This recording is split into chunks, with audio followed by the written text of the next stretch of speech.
Coquillage de lune, Rai Chaz, Théama Kalom, un conte lu par Marinette.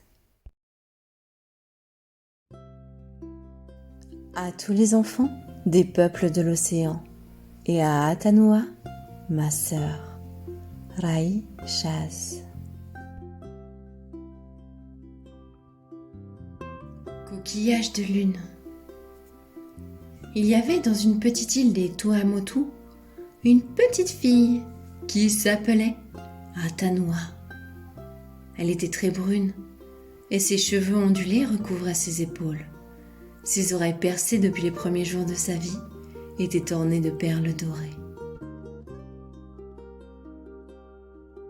Elle avait entendu parler d'un coquillage de lune qui dans les temps anciens se trouvait dans le village, mais avait disparu depuis bien longtemps. Ce coquillage de lune ne ressemblait à aucun autre coquillage. Les coquillages permettent, lorsqu'on les colle à l'oreille, d'entendre la mer. Mais celui-ci avait la particularité de vous faire entendre le bruit de la vie. Et à celui qui n'entendait rien, il redonnait la capacité d'entendre. Il faut savoir que dans l'île de Atanua, plus de la moitié des habitants étaient sourdes. Ces personnes n'avaient jamais entendu ni la mer ni le vent. Elles ne connaissaient pas le chant des oiseaux, ni les cris d'un bébé qui pleure.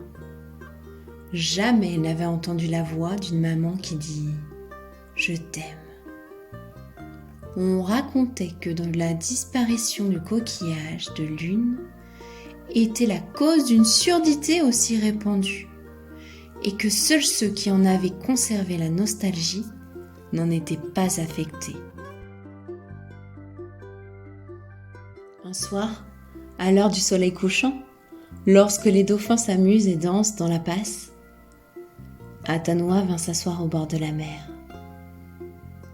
Tandis qu'elle se régalait de la contemplation de ce ballet, un vieux sage du village vint près d'elle. Il était sourd. Atanua se tournait vers lui et il lisait ses lèvres. « J'aimerais tant que tu puisses entendre la mélopée des dauphins. Ce soir, le vent chante très fort dans les cocotiers. » « Moi aussi, » répondit-il en faisant des gestes. « Si seulement quelqu'un pouvait retrouver le coquillage de lune. J'aimerais tant entendre la vie avant de quitter ce monde. Mes oreilles sont remplies de brouillard. » « Mais où se trouve-t-il ? Que faire pour le retrouver ? » Je ne sais qu'une chose, parce que le coquillage de lune nous permet d'entendre le bruit de la vie. Il doit se trouver là où le bruit de la vie est le plus retentissant. Je vais aller voir ma cousine Manouya. Elle a un prénom rempli de bénédictions.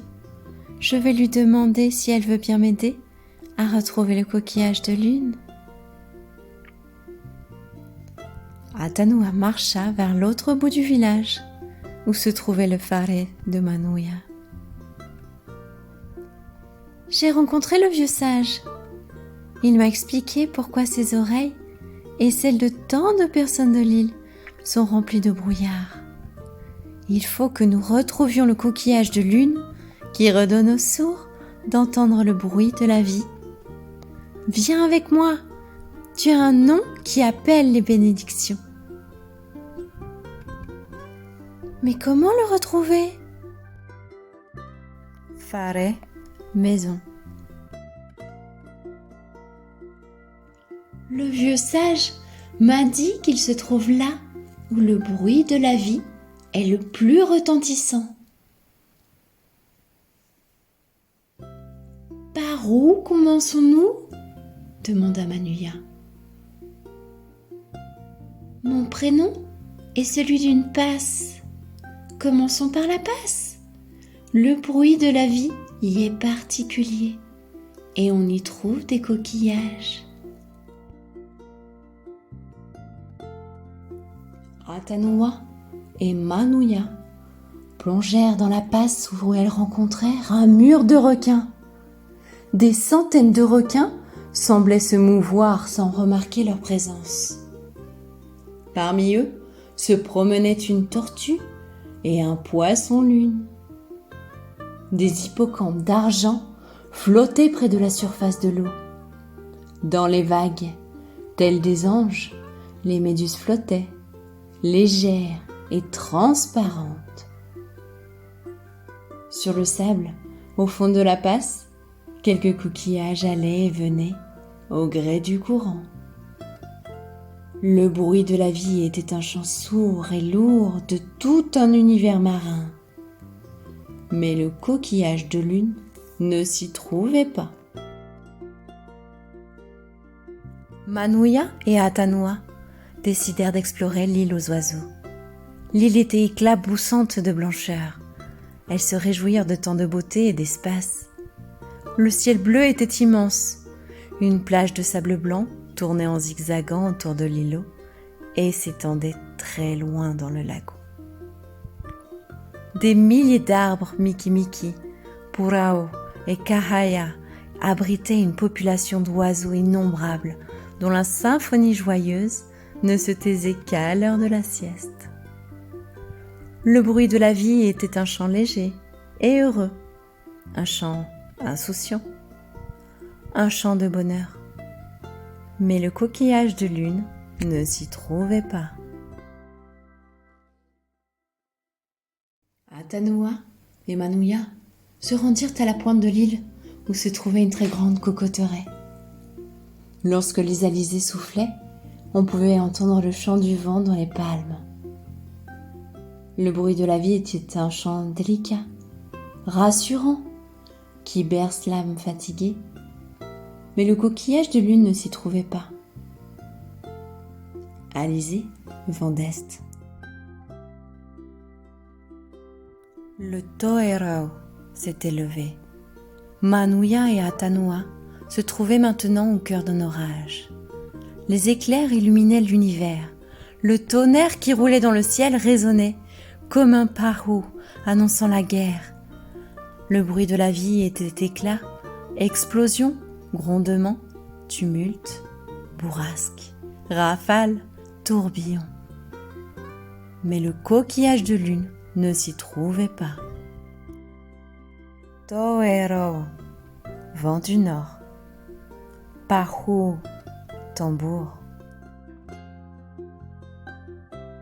Sur la place d'un village où s'était rassemblée la population, nos deux cousines se posèrent un moment.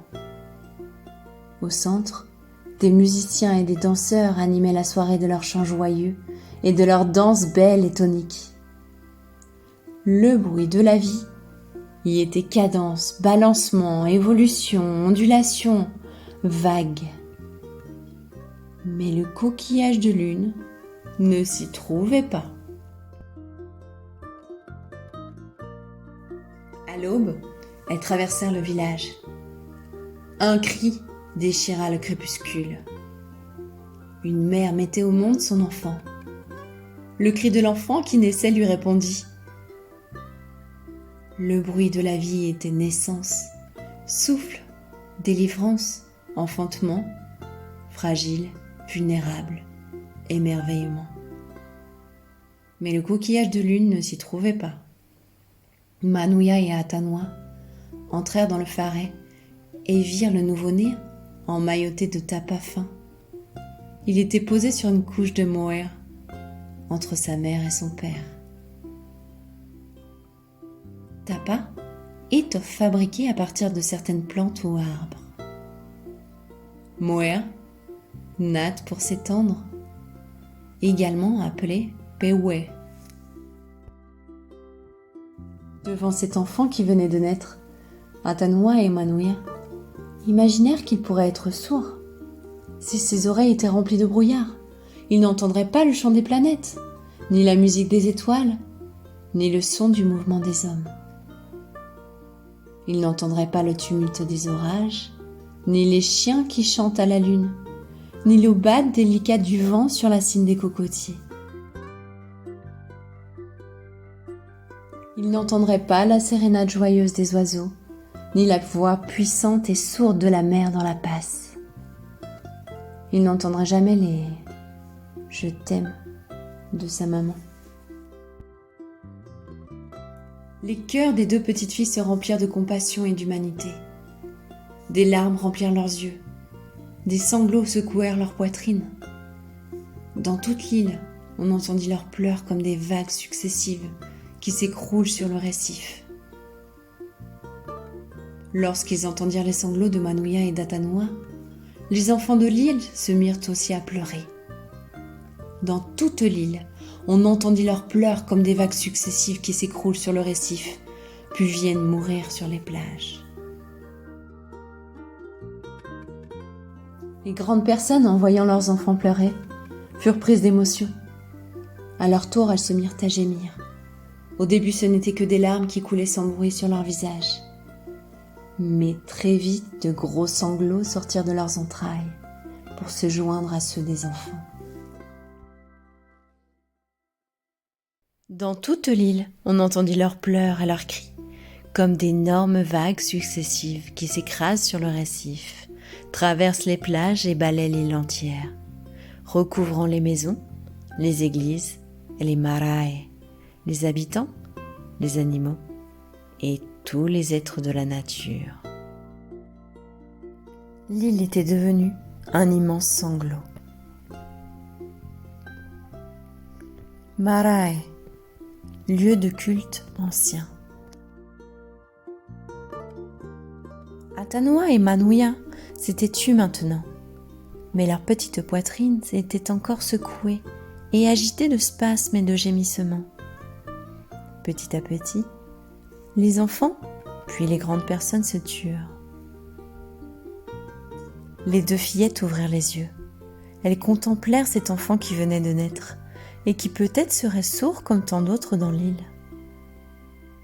C'est alors que, sur le moea où était posé le nouveau-né emmailloté de tapa, elles virent se dessiner, brillant et scintillant de 1000 étoiles, le coquillage de lune qui permet aux sourds d'entendre le bruit de la vie. Il s'était matérialisé là où le bruit de la vie était le plus retentissant, le lieu de la compassion et de l'humanité au cœur de l'homme. Les habitants de l'île furent alors remplis d'un aroha si fort que les oreilles des sourds s'ouvrirent. Puis tous ensemble, ils entendirent clairement l'extraordinaire son du bruit de la vie. Fin. Aroha, amour, compassion. Lexique. Les alizés, vent d'est. Aroha, amour, compassion. Fare, maison. Marae, lieu de culte ancien.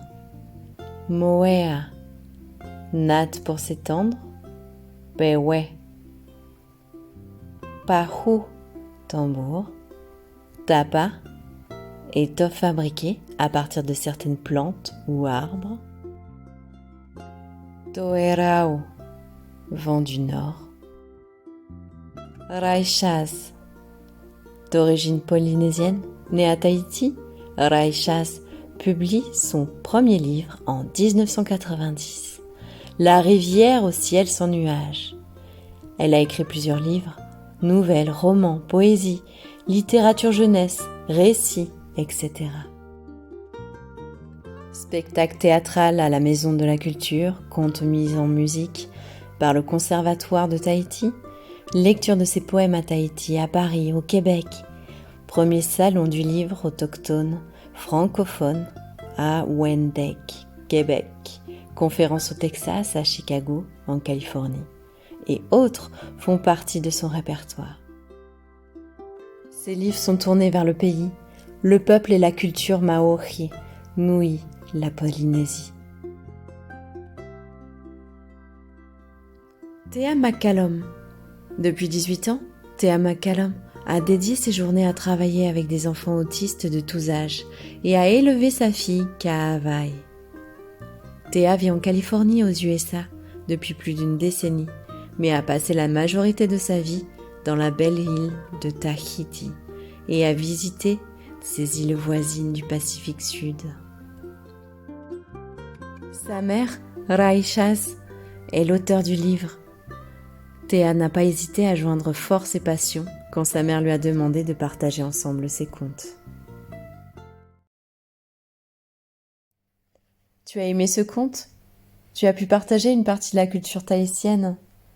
Je t'invite à me suivre sur ma chaîne YouTube pour découvrir de nouvelles histoires. Et également, je mettrai le lien dans la description de la vidéo, très important, le lien du livre, le livre de Raishaz. Vous le trouverez sur Amazon. À bientôt.